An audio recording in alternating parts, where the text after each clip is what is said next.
we'll get into Once Upon a Time specifically. Hopefully somewhere on this screen. It's rated R though. You was able to. But you know what? The thing about that, I can't even be mad at that because I did get carded at the movie theater. Somewhere I was at, they definitely was like, "Where's your parent?"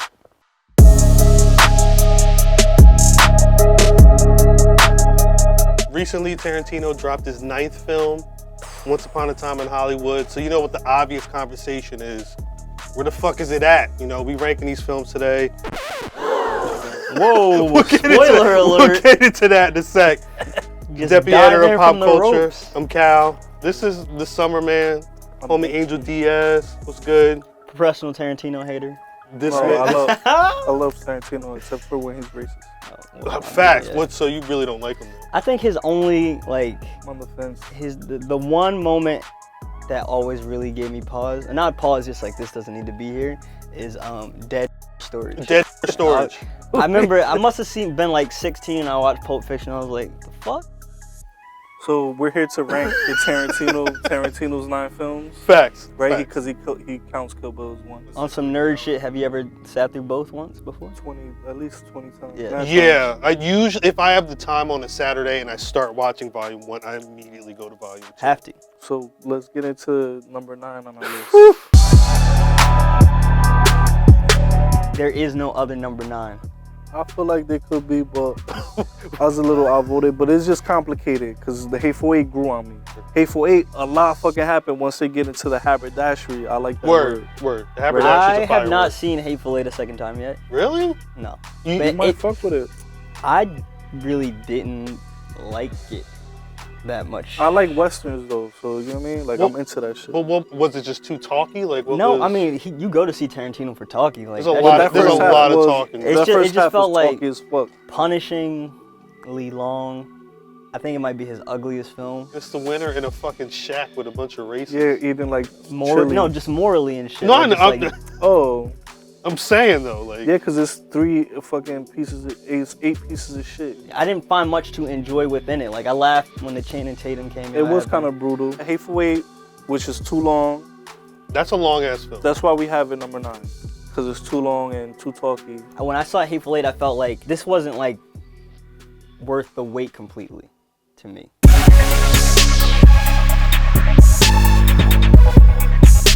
Hateful Eight is 9. Yeah. Death Proof is 8. Mm-hmm. Death Proof to me, I love Death Proof because it's just I never so fun, understood short and sweet. Why people. The only thing I understood is that kind of with the same thing I argued. It's like he's done so much grand shit. Death Proof is almost like a fucking episode of like Twilight Zone or like one of those short story shits. Death Proof to me is just like fun all around. Yeah. It starts, it gets to the point. Mm. It has it's like kind of 2 movies in one. He has like the one group of girls, handles that, and then he gets his they get the revenge. The first group is where people criticize it because that does kind of lag a little bit. They're not as interesting, but that group with Rosario Dawson. It sets up that though. No, for sure, but that group with Rosario Dawson, Tracy Thoms, Mary Elizabeth Winstead, like. I had a crush on her when that movie came out. Mary Elizabeth Winstead or Sydney? Mary Elizabeth Winstead. I was like, damn, who's this? And then she's in Die Hard. I watched the Die Hard that she was in. Oh, yeah, she's the daughter? Like 4 or some shit. Oh, I never saw that. I was into it just because of that, because of her. So, Hateful Eight, Death Proof, what's the next one? Reservoir Dogs. That's kind of crazy that we kind of have that low. Well, we got to go into why I went to the time so high. Reservoir Dogs to me. Django, I rewatched. I want to say within like the last year, sometime, just on a whim.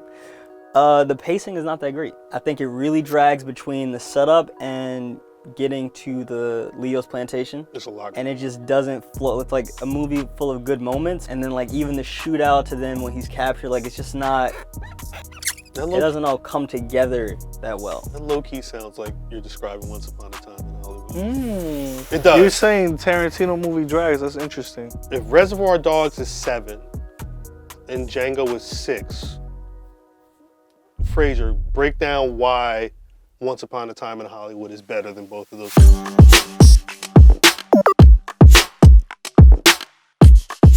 once incorporates all strands of like stuff he was trying in other movies, like from the incorporating like real life to the, you know, horror aspects, it's stuff he tried out in Death Proof. With the gore and shit like that. Exactly. The Western affinity, like this, if you like Westerns, this is like a love letter to Bonanza and shit that like I grew up watching with my fucking dad. He had the Bonnie Law, like he was recreating like the trailers. Exactly. He was so wrapped up in making this kind of love letter to his era that I think there is some indulgence in it, and for me it was when... There's a lot of indulgence in it. No, I mean, it is. It's a movie about indulgence. But none of that bothered me except for like some of the fake movie scenes, like were just a lot of. Hateful Eight, Death Proof, Reservoir Dogs, and Django. I mean, all those movies been out for a while, so like I enjoyed them more than Once Upon a Time. Right. Mm-hmm. So I'm gonna still give Once Upon a Time, like I didn't hate it, I was just a little disappointed. So we could move on from Once Upon a Time, I think now.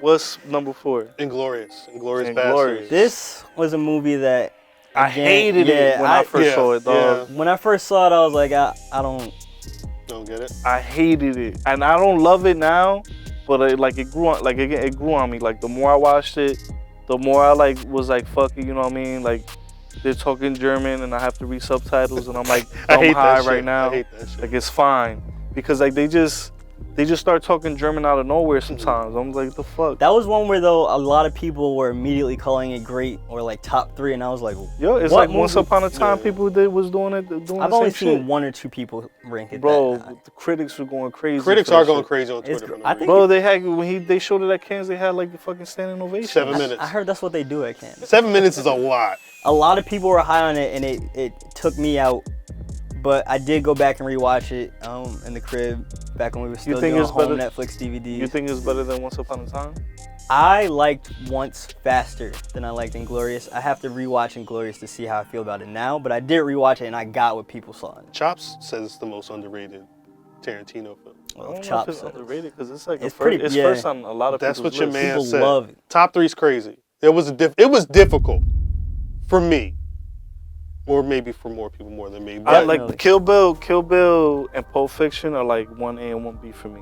Just personally, like I have the most fun watching those movies. I could watch them shits whenever they on. It's like Goodfellas on AMC for me at this point. But and Godfather and Goodfellas when they on AMC, I watch. Kill Bill is like his most like blockbustery. movie. I think it's his most beautiful movie too. That's like cinematically amazing film. Interesting. Number 3, Kill Bill. The film is like an homage to kung fu films and Western shit. Like I remember her walking in the desert and like disappearing and reappearing. The shit like that. Anytime fucking Pai Mei's like jumping in the air and kicking shit. Like, Crazy 88 fight. Crazy 88 is amazing sequence. I'm talking about even shit just with her when she's on the bike. And it just shows her, and you could tell that it's like a set. It's like on a set. Yeah. Or in the plane. And then when the plane, when it looks like it's like a miniature. Or like with the fake. My favorite shot is the black and white like, when she's driving. That too, yeah. That's how the first one starts. And you don't even see Bill in Volume 1 until you don't even see him in Volume 1. You just hear him. Yeah. I feel like that was so ill, yo. Even the shot in the church for the practice wedding, and then everybody just like you see them scurry into, but you don't actually see the violence go. I don't know. There's really dope shots when they first walk in.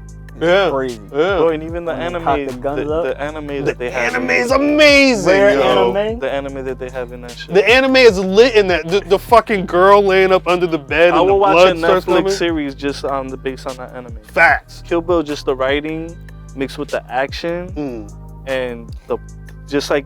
It's funny to watch beginning, middle, end. I feel like this is more. It's funny to watch Kill Bill now because it's his most like straightforward movie.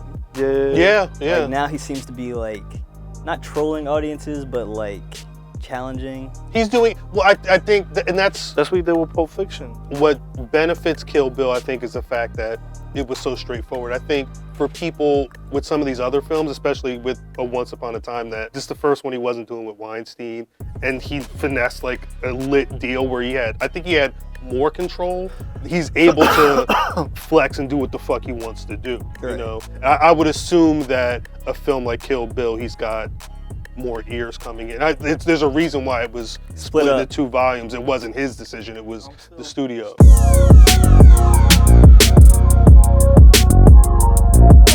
Number 2 on our list, Jackie Brown. Jackie Brown, which is my personal. I was gonna say that's another one where you could tell that you could see the black exploitation Yes. shit. 100%. All love in there. And you never watched the Mac or Superfly, right? I seen Superfly. We could. Oh, okay. Oh, word. I feel like we could cut that, but we should keep that. Wait, in. how old were you when you saw Superfly? I don't know. This shit like You were- my you- dad used to have on, dog. Damn, I respect that. I respect, because that's some shit right there. There's some shit in Superfly. But but speaking of influences of Superfly, like, you know, everything from like, you know, the goddess Pam Grier, who was in so many black, but to just like the music, Ordell, but like music, like With his sonically. ponytail. Nigga. This is some repugnant shit. My ass may be dumb, but I ain't no dumbass is a great line. I don't give a fuck. We'll bully for that nigga. Like, come Bro, on, he even had dog. Bridget Fonda in that shit. Dog. Like, All right, so he's we like, want to he talk could- about. he doesn't. It's weird. He doesn't resurrect careers, Word. but he's able to use these people that In great ways. Yeah, that used to be popping for whatever reason, and like he plugs them in. It's like when And Pusha it's T just was like- the first person to put Future Like on. what a sad has song. Uma Thurman done that's as popping as working with Tarantino? Like she hasn't. I don't think she's had a bigger film than. Or not even, just like in every Tarantino movie, she's amazing. No, I'm just saying, though, like since Kill Bill, I can't think of something that she was in that was. And even like Michael Madsen is somebody, you know what I mean? That Yeah. it's like, Yeah, yo, Jackie Brown has De Niro just as like a washed up stuff. Yeah. He's literally just on the side chilling. he's like not even like a Amazing. main character. At But it's all. also like I think about the people who are taking umbrage with the Once Upon a Time finale and the violence of it, but it's like, dog, when De Niro shoots Bridget Fonda in the parking lot, the first time I saw that, I like paused That shit was brutal. from laughter. Yeah, brutal. I was gonna say, even like just having Chris Tucker, when Chris Tucker was like that's just right, starting he- the bubble, he is he's in in there that for shit. like a cool 2 Isn't minutes. he like in the? Oh yeah, he's like going to trunk. Yeah. He's like, Yeah, he Boom, literally. Get in the fucking trunk. Look, but that shot though, they have the conversation, Wait, throws the my man in the car, trunk, yeah. pan the camera out to see this man do a whole drive around the block just to open up the trunk and pop this man. Fantastic. Why Shouts out wasn't Boma. Jackie Brown number 1 though? Because that's number 1 on a lot of people's list.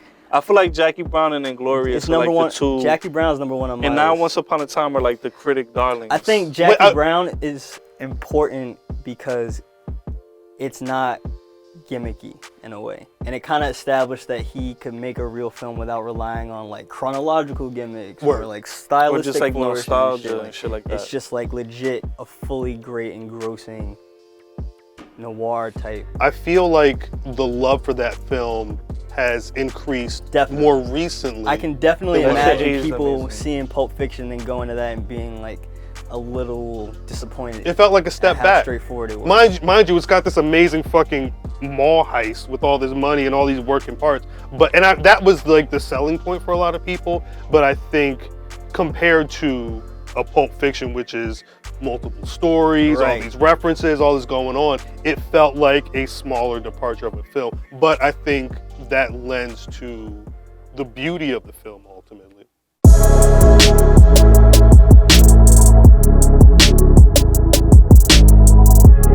Number 1, Pulp Fiction. I don't think you could do a list like this. I'd be surprised if people had the gall to not have Pulp Fiction. That poster, how many college dorm rooms have It wasn't had mine. this fucking guy, the I was Uma basic. Thurman poster? No, yeah. no, I had the black and white Vincent Jules. When I had seen that, I was probably already starting to get into smaller, more like experimental independent films. So I think that didn't throw me. I think the idea of the disjointed timeline, like, because we'll see motherfuckers happen here, and then like you'll see someone will pop up later that you're not expecting to have It's like pop he up. built this whole universe. It definitely felt like Yeah. a world into itself. And it's one of those things too where it's like if you're me watching it at least 10 years after it came out and it has all this hype, and he has this reputation.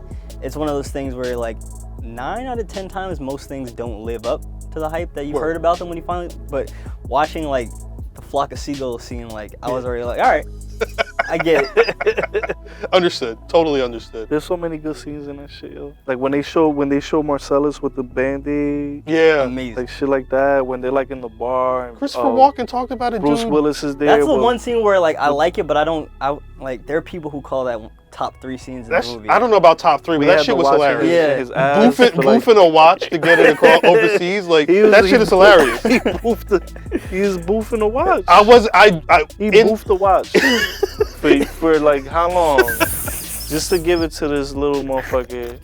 I wasn't expecting that to be the outcome, but that's the thing. You know, and then there's the other thing where it's just like it influenced so many crime, thriller, neo-noir, like every movie is basically like an approximation of Pulp Fiction. Facts. It's